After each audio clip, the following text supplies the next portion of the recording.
Hello, you guys. How are you?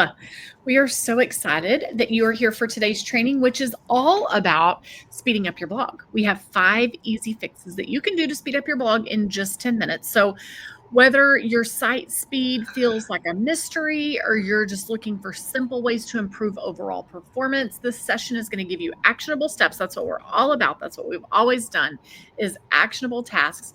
And they're going to actually bring you the results of enhancing your blog speed and creating a better user experience for your readers, which you've learned from our other videos how important that is, right? So, what are you going to learn today? You're going to learn why site speed is critical for user experience in SEO. You're going to learn 5 easy, quick fixes that you can implement in 10 minutes or less that will boost your blog's performance. And you're going to learn how small changes can really have a big impact on loading times and your overall site's health. Yep. So what are you going to walk away with? We've got some things for you because we know your time is valuable. Number 1, you're going to walk away with 5 easy to implement strategies that are going to improve your blog speed. Number 2, you're going to walk away with a better understanding of what is slowing your site down and how to actually fix it. Not just, well, go make your site faster. We're going to tell you what to do. And number 3, confidence to tackle these tasks without getting overwhelmed because you are probably, potentially, maybe not a tech guru. That's okay. I'm not either. So we need to make this easy, okay? We write content. We don't know tech stuff. I get it. So the aha moment, this training is for you if you've noticed that your blog is taking too long to load. You've heard about the importance of site speed, but you don't know where to start, maybe you want to provide your audience with a smoother, faster reading experience. So you're going to leave today with tools to speed up your blog without spending hours or without needing advanced technical skills. So let's jump right in. Crystal, what's number 1? Number 1, compress your images. Okay. I just went through this. I've been blogging for 17, 18 years, and I just went through this process. So it matters because images take up a lot of space on your site, on your back end. My site is very image heavy. My blog posts have 7, 8+ images in them, and it dramatically slows our sites down, but it's beautiful, right? And it's great for Pinterest. But we have to optimize them. So compressing them reduces their size without compromising the quality or the speed of your site's load time. So Kelly, tell them how they're going to do this. So it's very easy. You can use a free tool, something like Tiny PNG, or any image optimization plugin for your WordPress blog, like Short Pixel or Smush. Just see what's top rated, what's been updated recently. Like, it's not that big a deal. Go into your WordPress depository, type in image optimization plugin, right?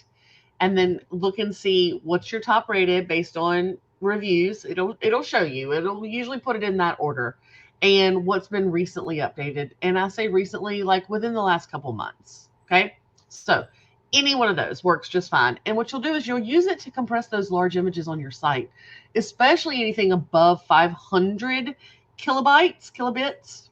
I don't know, KB, and then everything over 100.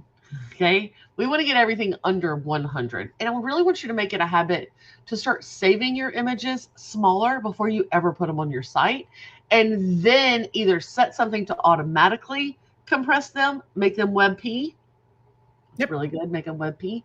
Or to make it a habit to compress them before you ever put them on your blog. All right, so let's talk about our pro tip. Are you getting sick, Kelly? We spent 4 hours on the phone this morning and you weren't sick. What happened? Yes, in the time that I took a shower. You didn't sound sick. Yeah, I've been sick for a while. I had to walk out of church on Sunday and go sit in the lobby and watch on the screen because I couldn't stop coughing. You did not sound sick this morning. I just have the crud. And then my husband put some kind of stuff in our wax melts that I think is making me sound worse. I'm like, I think that stuff is too strong for me. You're very sensitive to that stuff, yeah. All right, so here's your pro tip. Use JPEGs for photos and PNGs for graphics, okay? Is that right? Am I saying that wrong? You did this like I was saying something wrong. No? What? No, you're good. Okay, so you want to make sure that you also, use PNG for graphics with transparent background, and these formats strike a good balance between quality and size. So your end user is really not going to notice, okay? Or have your images converted to WebP. That's really the best solution. That's what I finally did. It was an investment to get it done. I waited too long, but now it's done. And going forward, all new images are done that way, okay? All right, so let's talk about Numero dos. Clean up unnecessary plugins, guys, especially if you've been blogging for a long time. And that doesn't, okay, hold on, because there's more to it. I'm actually going to talk about this in the pro tip. So let me just say, okay, why does it matter? Every plugin you install adds weight to your site, potentially slowing it down. Unnecessary or outdated plugins are often the culprits behind poor blog performance. Crystal, how do they do it? Oh, hold on. My phone's going off. I need to turn that off. All right. So here's how you do it. Sorry. I changed my husband's ringtone to a chirp. And every time I'm like, what is happening? Yeah, it's like a cricket. Let me tell him that I will call him back. I tried to get a hold of him multiple times before we went live. All right. So here's how you do it. You're going to go into your WordPress dashboard and head on over to the plugins section. Okay. So you'll see all of that on the left. Click. Get in there. Okay. Number 2, you're going to deactivate and delete any plugins that you aren't using. Don't delete things that you're using because that could really make a mess. Okay. So you're going to deactivate and delete any plugins that you're not using. And then number 3, you're going to evaluate the active plugins and look at them and see if you have this and you have this and they both do the same thing. Do you need both of them? Is there overlapping functionality? If so, keep the one that works best and delete the other one because it is taking up space and time and resources and speed on your site. One of the cool things about our 6-figure blog strategy membership is that our tech guru actually will perform a plugin audit on your site so that you will learn what should you keep, what should you get rid of, what can you maybe get rid of 3 plugins and just add 1 for, all of those good things. So pro tip. Our actual pro tip is to avoid stacking like Crystal just talked about. If you already have one doing SEO, don't have another one. Or if you already have one with the speed optimization, don't add another one. Like they not only can they conflict with each other or conflict with each other, but that negatively impacts your site. But also, I highly recommend that you find you a really good tech person that understands how to work in your cPanel. Because if you've been around for a long time, you've probably gone through this period of, oh, this is a cool plugin that everybody has and I'm going to add it to my site. Oh, I hate this plugin. I need to get rid of it. Or this plugin is no longer updated. I need to get rid of it. And you've gone through this cycle of probably adding and deleting over the course of your 20 years, 100 plugins, and they don't just go away sometimes. They can still have crons going. They can still have database stuff going. They can be creating images for your blog that you don't even know that it's creating, like image sizes that you don't even know it's creating. That's what a cron is. A cron is like an automatic run in the background. And if you have all these plugins can have that stuff still going. We recommend Chris K Long Designs. He understands all that, and he can go in and get rid of all that trash that's really slowing down your site once you think you've gotten rid of all that trash and it's just in the back end that you don't even see. So that's my pro tip. If you've been here for an extended period of time, you really need to get somebody to dig into your database and get rid of some of that stuff.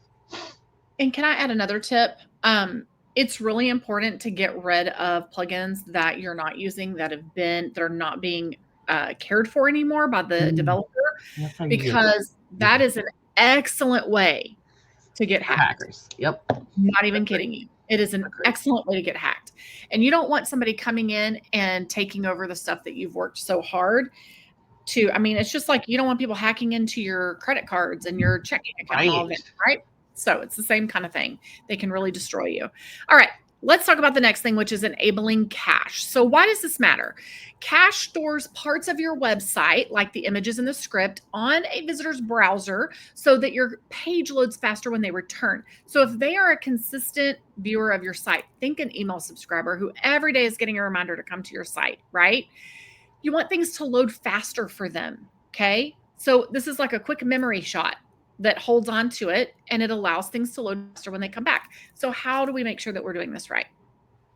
Yeah, so if you're on WordPress, very easy, install a caching plugin like WP Super Cache or W3 Total Cache. Again, same concept, go into the WordPress depository. I know, I always think you're going to say that. I know. The WordPress depository, and type in caching or cache, and then look at the ratings, look at what's been recently updated, That's a good place to start if you don't want to try one of these things that we just suggested. So number one, that. Number two, follow the plugin setup wizard. They're all pretty easy to follow, step by step to enable your caching with the recommended settings. Number three, test your blog. Visit it on a private browser to ensure that it's functioning smoothly. And your pro tip is caching not only improves your speed, but it also reduces the strain on your server. Like that hosting that you pay for, when you have many visitors at once, it causes a strain on a server, especially those low cost out of the box servers like Bluehost, etc. Right? So So when you definitely want to make sure that you're doing these things so that you don't have your blog shut down because you had too many visitors on it. Crystal, what were you going to say? I was going to say, so when you're searching for caching, like Kelly said, it's not spelled cash like the money, which I'm sure you know, but I mean, sometimes we just get Right, in there right. and we're like, gosh, I'm going to type CACH. Okay, is the type of cache that we're talking about. All right, so number 4, we need to minimize redirects. This is so important, and here's why it matters, because every time your blog uses a redirect, it adds extra steps for the browser, slowing down page load times, and the bots are paying attention to that. They know. And so they're like, why is it doing this? This is not the best user experience. This is not, I want this to be as seamless as possible. Okay, so how do we do this? Kelly, walk them through the 3 So this steps. one's a little more complicated. You want to install a tool like Screaming Frog. There's a pro version, there's a free version. The free version should do this for you. It'll crawl your site and it'll identify all redirects. I think Clarity does it as well. Then number 2, fix unnecessary redirects by linking directly to the target URL instead of passing through multiple pages. It is very important that you do this for your own links first. Do not be linking to your old HTTP or your old blog URL that then redirects to the new one, right? Don't do that yourself. That's really bad. We don't want to do that. We want to make sure we fix all of that. If you're on WordPress, you can use a plugin like Redirection that'll tidy up and monitor those redirect chains. I mean, I know in mine, I was on Blogger and then I moved to WordPress. I split my blog into 3 different domains. Then I put them all back to one domain. So it redirected from Blogger to the new URL, the new URL to the old, from Blogger to WordPress, from WordPress to the split domain, from the split domain back to the 3 boys and a dog, and then we switched from HTTP to HTTPS. So think about all the changes that your blog has gone through and all these redirects that are happening, this redirect chain. You don't want that. You want to find that and clean that up. So, Crystal, what's their pro tip on that? Your pro tip is to be especially mindful of broken links or links that are pointing to outdated pages, because these are going to frustrate the end user, but it's also going to hurt your SEO. Like I said, the bots, not just Google's bots, but all the bots, they're looking at that. They're paying attention to it. They're making note of it. It goes against you as a ding, and you don't need that and you don't want that, especially when we're all trying to make Google as happy as possible. These are easy happies for them. Okay. Right? Give it to them. Number 5, optimize your homepage. Why does it matter? Because the homepage, even though we don't want people landing there, it's still often the first page that visitors and search engines see. And a heavy, cluttered, disorganized homepage makes a really bad first impression, but it also slows things down. So how do we fix that, Crystal?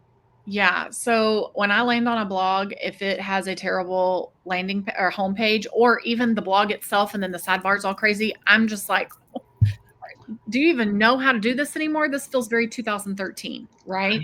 Get away.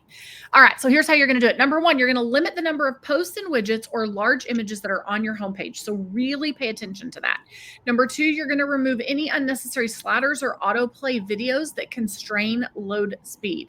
Number 3, you're going to set excerpts for blog posts instead of displaying the entire article. So this is going to reduce how much content actually loads, meaning it's not taking as much strain to get your site to load, for that homepage to load, and for the end user to be able to see what they're looking for. They don't need to see the whole thing, right? If they're interested in how to make the homemade goulash, they're going to click, okay? They just need to see the very beginning little piece, and they'll know. They'll know if they really want to make that, right?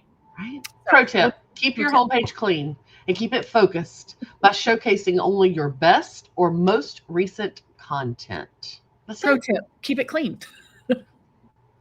Wow. That's awesome.